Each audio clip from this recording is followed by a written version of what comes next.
Halo semuanya, pada kesempatan kali ini kami dari kelompok 1 akan menjelaskan tentang distribusi pendapatan Indonesia dan peluang bisnis UMKM masa pemerintahan Soeharto.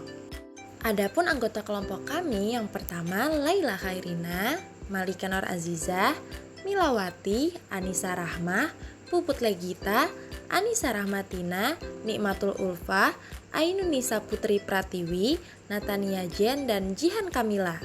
Latar belakang sejarah kehidupan ekonomi pada masa Orde Baru tahun 1996 sampai dengan 1998 bermula dan berakhir dengan krisis. Ada beberapa kebijakan perekonomian negara yang ditetapkan rezim Soeharto, seperti Repelita, Trilogi Pembangunan, hingga 8 jalur pemerataan ekonomi. Orde Baru juga membuat program jangka pendek dan jangka panjang, dengan harapan memulihkan krisis ekonomi yang terjadi di awal pemerintahan. Masa berkuasanya Soeharto sebenarnya diawali dengan warisan krisis ekonomi dari era Presiden Soekarno.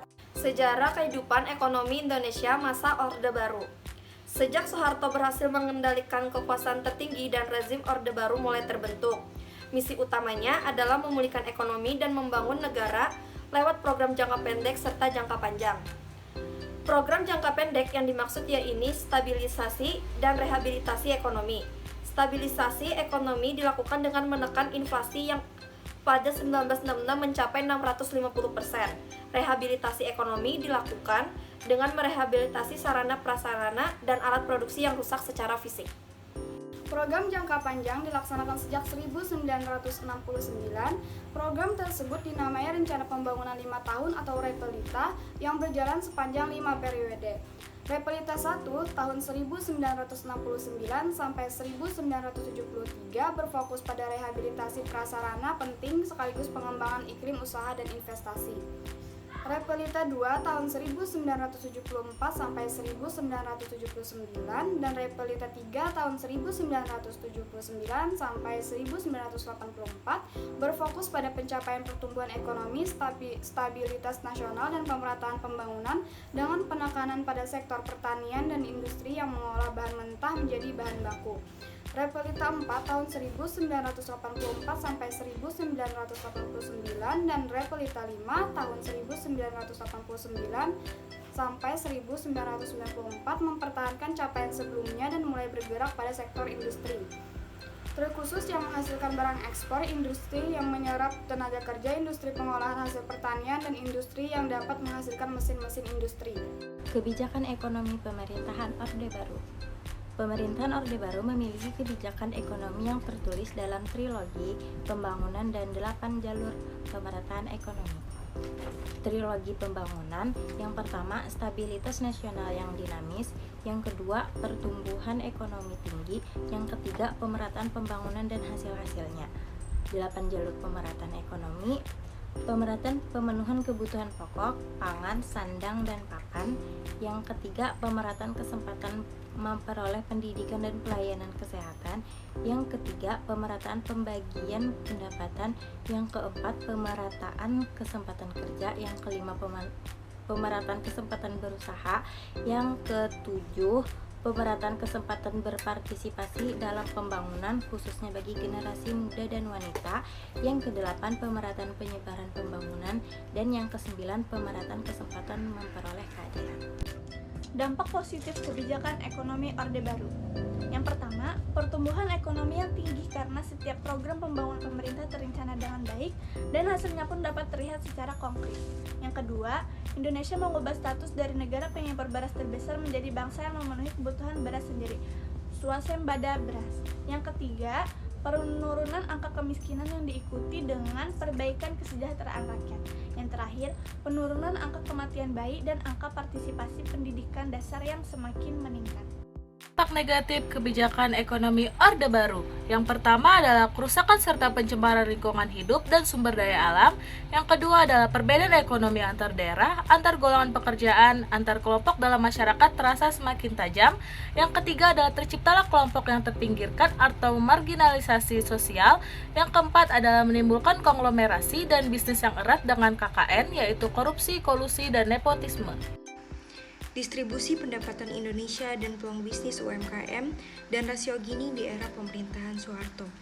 Pada saat era pemerintahan Soeharto, Indonesia mengalami periode pertumbuhan ekonomi yang signifikan, tetapi distribusi pendapatan yang tidak merata menjadi ciri khas utamanya.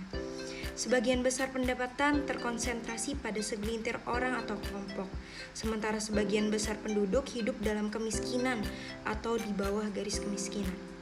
Hal ini tercermin dalam indeks Gini yang tinggi, mencapai level yang sangat tinggi, melebihi 0,4, menunjukkan ketidakadilan yang signifikan dalam distribusi kekayaan dan pendapatan. Peluang bisnis untuk UMKM atau usaha mikro, kecil, dan menengah pada masa tersebut terbatas. Meskipun pemerintah memiliki kebijakan yang mendukung pengembangan UMKM, namun dalam prakteknya ekonomi Indonesia didominasi oleh korporasi besar yang dekat dengan pemerintah atau elit politik. UMKM sering menghadapi kesulitan mendapatkan akses modal yang cukup, terbatasnya infrastruktur dan dukungan teknologi, serta persaingan yang tidak seimbang dengan perusahaan-perusahaan besar. Selain itu, perlakuan pajak yang tidak adil dan birokrasi yang kompleks juga menjadi hambatan bagi para UMKM. Kebijakan perfeksionis yang mendorong pertumbuhan korporasi besar seringkali mengesampingkan kepentingan UMKM, yang pada akhirnya membatasi pertumbuhan dan inovasi sektor UMKM di Indonesia. Sebagai akibatnya, UMKM memiliki peran yang terbatas dalam menciptakan lapangan kerja dan meningkatkan kesejahteraan ekonomi masyarakat. Ketidakmerataan distribusi pendapatan juga menyebabkan ketidaksetaraan akses terhadap pendidikan, kesehatan, dan infrastruktur dasar. Ini memperburuk kesenjangan sosial dan ekonomi di antara berbagai kelompok masyarakat. Selain itu, ketidaksetaraan gender juga menjadi masalah yang serius, di mana perempuan seringkali memiliki akses terbatas terhadap kesempatan pendidikan dan pekerjaan yang setara daripada laki-laki. Sumber daya alam Indonesia yang melimpah sebagian besar dieksploitasi oleh perusahaan besar atau asing, meninggalkan sedikit ruang bagi UMKM untuk berkembang dan bersaing. Eksploitasi sumber daya alam ini juga seringkali tidak berkelanjutan, menghasilkan degradasi lingkungan yang merugikan masyarakat lokal dan ekosistem yang ada. Meskipun demikian, era pemerintahan Soeharto juga ditandai dengan pertumbuhan ekonomi yang signifikan, terutama dalam sektor industri dan ekspor. Pemerintah melakukan berbagai langkah kebijakan untuk mendukung pertumbuhan ekonomi, termasuk melalui pembangunan infrastruktur dan perkembangan industri. Namun, kebijakan ekonomi yang cenderung otoriter dan kurang transparan juga menimbulkan kritik dari berbagai kalangan, terutama terkait dengan korupsi, nepotisme, dan kolusi. Hal ini memperburuk ketimpangan distribusi pendapatan dan meningkatkan ketidakpercayaan terhadap pemerintah. Kesimpulan, pada era pemerintahan Soeharto, distribusi pendapatan di Indonesia cenderung tidak merata, dengan tingkat ketimpangan yang tinggi. Ditunjukkan oleh rasio Gini yang tinggi pula. Meskipun demikian, peluang bisnis untuk UMKM bisa menjanjikan karena adanya kebijakan ekonomi yang mendukung pembangunan sektor tersebut, meskipun ada ketidakmerataan dalam distribusi pendapatan. Namun, ada peluang bisnis yang dapat dimanfaatkan oleh UMKM di era pemerintahan Soeharto.